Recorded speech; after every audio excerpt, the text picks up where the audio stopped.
다음은 인두와 식도의 운동, 분비, 소화, 흡수 기능에 대해서 설명하겠습니다.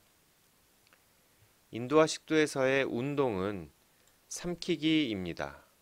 이 삼키기 운동을 통해서 음식물이 입에서 위로 불과 4, 5초 만에 이동이 되죠. 인두에서 시작되는 이 삼키기 운동은 실무율에 따르고요. 반사작용입니다. 실무율이라는 것은 삼키기가 시작이 되면 완결이 된다는 거죠. 반 정도만 되거나 시작하다 중간에 멈추거나 중간부터 시작하거나 이런 것은 없습니다. 이 삼키기 운동은 크게 세 가지로 나누는데 첫 번째는 수이기로서 이 수이기는 혀의 의식적인 움직임으로 삼키고자 하는 음식물을 혀의 뒤쪽으로 미는 단계입니다. 혀의 뒤쪽에 있는 인두 부분에 음식물이 닿으면 여기서부터는 불수의적으로 인두기가 시작이 되고 그 다음에 식도로 넘어가면 식도기가 시작이 됩니다. 그래서 음식물이 위로 넘어가면서 삼키기가 완결이 됩니다. 첫 번째 단계인 수이기에서는 기억해야 될 게 혀가 음식물을 목구멍 뒤로 인두 쪽으로 밀면 뒤에 인두의 공간이 넓어져야겠죠. 그러기 위해서 연구개가 상승하게 됩니다. 상승하면서 음식물을 인두 쪽으로 목구멍 뒤쪽에 받아줄 수 있는 그런 공간을 만들어주고 이 음식물이 인두 쪽에 도달하게 되면은 인두 초입에 있는 상피 삼키기 수용체 에피텔리알 스왈로잉 리셉터가 존재해서 여기가 자극이 되면은 앞서 얘기한 올 오어 넌 실무율에 따르는 삼키기 운동이 불수의적인 삼키기 운동이 시작이 됩니다. 인두기에서 중요한 점 두 가지는 이렇습니다. 음식물이 코로 역류돼서는 안 됩니다. 또 음식물이 식도로 넘어가야지 호흡기계로 넘어가서는 안 됩니다. 이 두 가지를 위해서 인두기에 있는 근육들이 사용이 됩니다.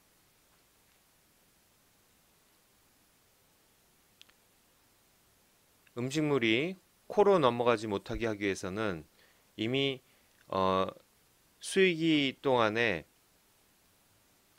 연구개가 수축하면서 위로 상승해 있었죠. 이게 더 강화됩니다. 입을 벌리고 침을 삼키라고 해보면은 목젖이 위로 올라가는 그런 모습을 볼 수가 있습니다. 연구개와 목젖이 위로 올라가면서 비강을 닫아줍니다.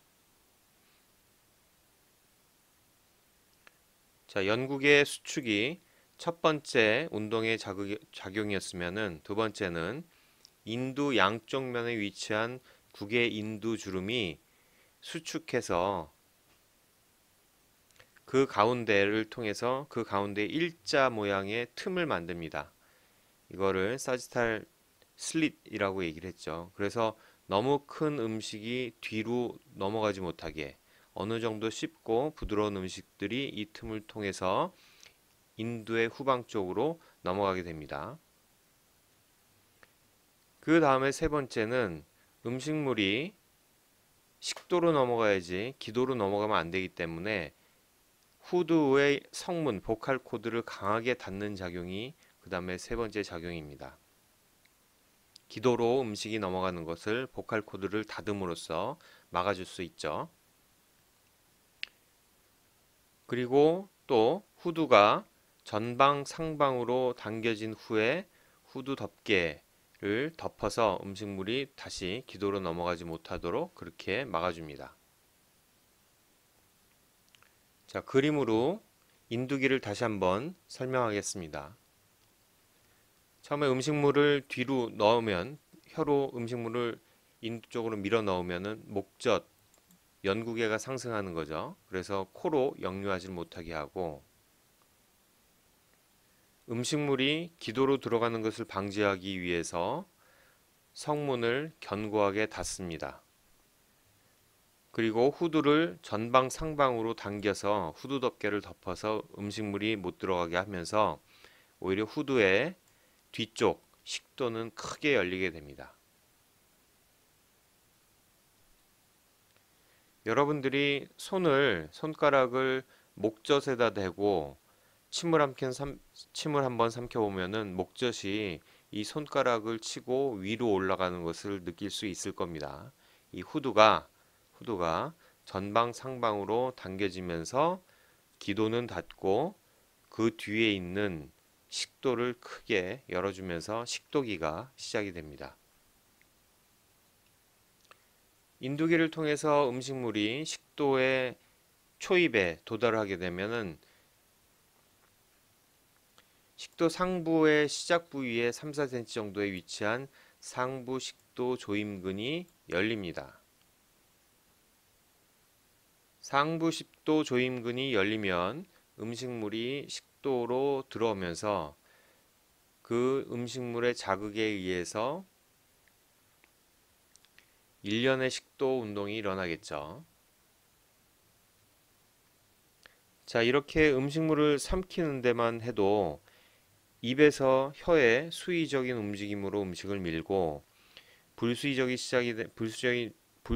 운동이 시작되는 인두로 넘어오면서 상당히 많은 움직임이 일어나고 그래서 식도의 초입까지 도달하는 데까지만 하더라도 상당히 많은 근육들이 서로 코디네이션, 조화롭게 운동을 만들어낸다는 것을 알 수 있을 겁니다. 이런 운동을 만들어내기 위해서는 삼키기 중추, 스왈로잉 센터가 뇌교의 연수 부분에 위치해서 이런 모든 움직임을 총괄해서 만들어내게 됩니다. 삼키기 반사작용의 시작은 삼키기 수용체의 기계적인 자극이 5번과 9번 뇌신경을 통해서 삼키기 중추로 전달이 되죠. 이게 감각의 파트입니다. 그래서 삼키기 중추가 올오넌의 형태의 운동을 명령을 하게 됩니다. 이 운동은 5번, 9번, 12번 뇌신경을 통해서 인두기에 포함되는 여러 가지 운동들을 순차적으로 만들어내게 됩니다.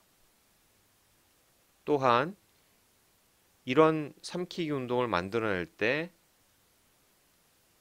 삼키기 중추에서는 호흡 중추로 강력한 억제 신호를 보내서 음식물이 폐 쪽으로 음압에 의해서 빨려 들어가는 것을 또 억제하는 거죠. 그래서 음식물이 식도로 넘어가게 하기 위해서 호흡기로 들어가지 않게 하기 위해서 후두 덮개를 덮는 것 이외에도 또 호흡 중추를 억제해서 흡기를 없애서 안전하게 음식물이 식도로 넘어가게 유도를 합니다. 그림을 통해서 다시 한번 살펴보도록 하겠습니다. 삼키기 수용체를 통해서 입력되는 기계적인 자극 정보는 5번과 9번 신경을 통해서 삼키기 중추로 연소에 위치한 뇌교 하부와 연소에 위치한 삼키기 중추로 입력이 되죠. 그래서 삼키기 중추에서 삼키자라는 결정을 하게 되면 일련의 운동 명령을 보내게 되는데 역시 또한 5번, 9번, 10번, 12번 신경을 통해 가지고 삼키기 운동을 만들어내고 또 강력한 억제 신호를 호흡 중추에 보내서 호흡을 억제하게 됩니다. 자, 이렇게 복잡한 인두기를 통해서 음식물이 상부 식도 조임근의 이완을 거쳐서 식도로 들어오게 됐습니다. 그러면 식도기가 시작이 되는 거죠. 식도기에서 음식물을 위로 이동시키는 것은 식도에 분포하고 있는 내인성 신경과 외인성 신경이 같이 작용을 합니다. 내인성 신경과 외인성 신경이 음식물이 식도의 내벽을 자극하는 기계적인 운동을 감지해서 운동을 만들어내면서 연차적인 연동 운동을 발생을 시키면서 음식물을 위로 내려보내게 됩니다. 참가하는 외인성 신경은 9번과 10번 뇌신경이죠. 식도기에서 생성되는 운동을 구분을 하게 되면은 인두기로 넘어온 음식물을 위까지 내려보내는 것을 1차 연동 운동이라고 하고, 1차 연동 운동 후에 일부의 음식이 식도에 그대로 남아있다, 식도의 가운데 남아있다 하면은 그 남아있는 부분에서 다시 연동 운동이 시작이 됩니다. 그 기계적인 자극에 의해서 다시 한번 연동 운동이 일어나는데 이것을 2차 연동 운동이라고 합니다.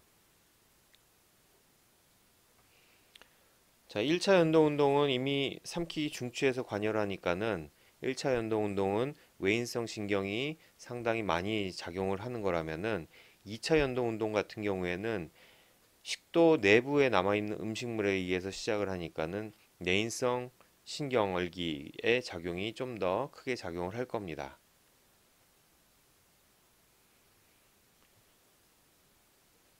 2차 연동 운동은 내인성 신경만으로 충분히 발생이 될 수가 있고 또 이런 음식물이 만약에 남아있다면 식도에서 남아있다면은 음식물을 깨끗하게 위로 내보내기 위해서 계속 반복적으로 2차 연동 운동이 계속 일어날 겁니다.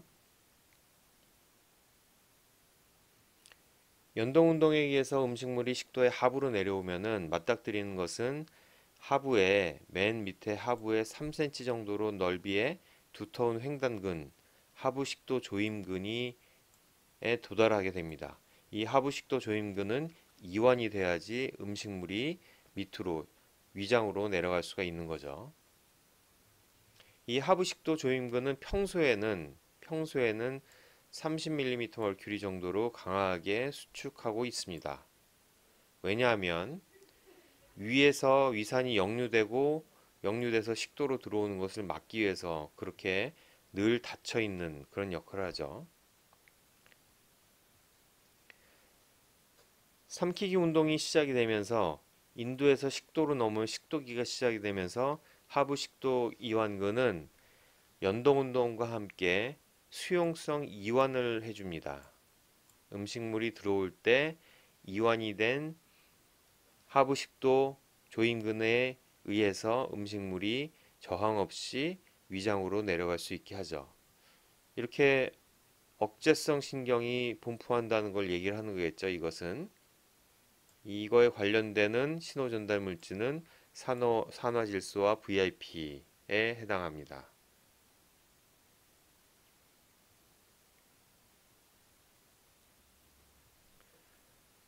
자, 오른쪽에 익숙한 그림으로 다시 한번 보겠습니다.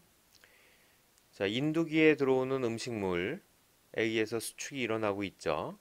그래서 상부식도 조임근을 통과하는 순간에 일련의 연동 운동이 일어나게 됩니다. 1차 연동 운동을 표시를 한 거겠죠. 자, 이때 하부식도 조임근의 이완 양상을 보게 되면은 음식물이 도달하기 전에 이미 식도기가 딱 시작이 되는 이 순간에 이미 이완이 일어나고 있다는 것을 알 수 있을 겁니다. 이 이야기는 아마도 내인성 신경에 의해서 되는 것보다는 외인성 신경에 의해서, 즉 10번 뇌신경, 미주신경에 의해서 수용성 이완이 능동적으로 적극적으로 일어난다는 것을 알 수 있겠죠. 이 수용성 이완은 하부식도 조임근에서뿐만이 아니라 위장의 위바닥, 스토막 펀더스 쪽에서도 수용성 이완이 같이 일어나 줍니다. 이 부분은 위의 생리를 얘기하면서 다시 한번 얘기하도록 하겠습니다. 자, 이런 하부식도 조임근에서의 수용성 이완이 제대로 일어나지 않을 경우에 질병이 생기는데 이런 경우를 식도 이완 불능증, 아칼라시아라고 얘기를 합니다. 음식물이 위장으로 내려가지 못하고 식도에서 계속 머무르게 되면서 식도가 점점 커져가지고 엑스레이를 찍으면은 흉곽에 위장만한 식도가 생겨 있는 것을 발견할 수도 있습니다. 이 식도 이완 불능, 아칼라시아 질병의 원인은 이런 수용성 이완이 하부 식도 조임근의 수용성 이완이 잘 일어나지 못한 경우입니다. 자, 앞 페이지에서 설명을 안 하고 넘어간 부분이 있는데 다시 한번 설명을 하면 상부식도 조임근은 평소에 닫혀 있습니다. 왜냐하면은 흉곽이라는 곳은 항상 늘 음압을 유지하고 있죠. 음압을 유지하고 있는 흉곽에 만약에 상부식도 조임근이 열려 있으면은 공기가 기도로 넘어가듯이 공기가 식도로 넘어가서 식도를 부풀리게 됩니다. 하기 때문에 불필요한 공기가 식도로 빨려 들어오는 걸 막기 위해서 상부식도 관략근은 항상 닫혀 있고 음식물을 삼킬 때만 여기도 마찬가지로 이완작용이 일어나게 되는 거죠.